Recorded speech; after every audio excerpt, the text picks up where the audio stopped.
在别人家房顶上睡醒就能钓鱼是一种什么体验？是狂风？是暴雨？还是？黑瓢了！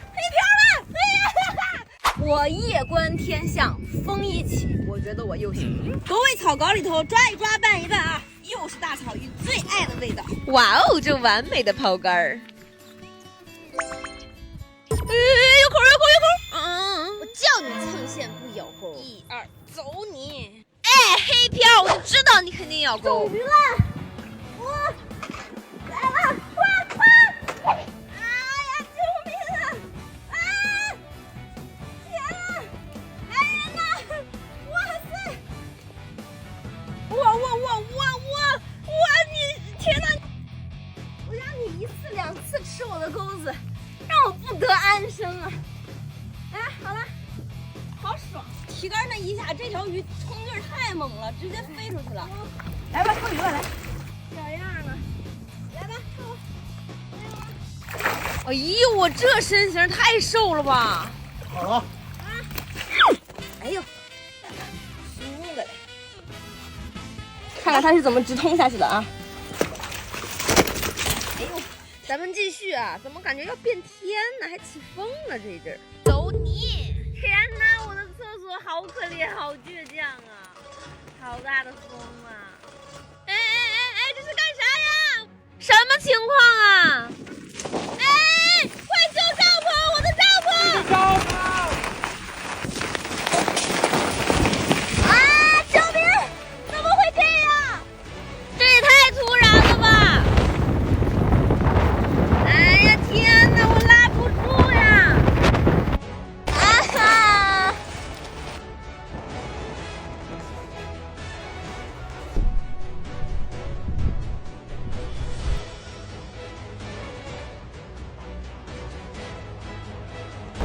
哇，你真的是翻脸比女人翻书还快呀！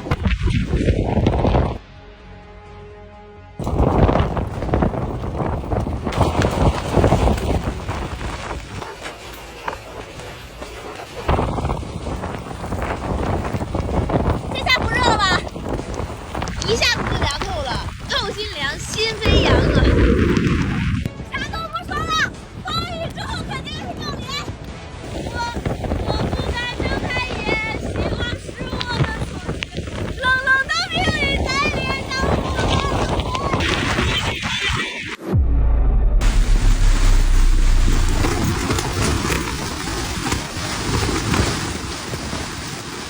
我的天哪！打闪啦！雨小了，我爬到帐篷里边穿了个衣服，实在是太冷了。给了我们10几分钟的休息时间啊，我们抓紧时间把我们的这个营地加固一下，不然一会儿狂风暴雨来了更顶不住了。哎，让我本来就不富裕的家庭雪上加霜，真的是。我是这样拴的，它没跑丢，真的是万幸，知道吧？来吧，宝贝，你们也是陪我经历风雨的鱼了。好好吃饭，努力咬钩，我可要去享福喽！明天早上重振家园。做梦吧！住也住不了，走也走不了，爆胎了，没气儿了，爆胎了。啊，只能车上待一宿了。哎，哇，好美啊！雨过天晴出彩虹啦！一切都会好起来的，明天会爆脸。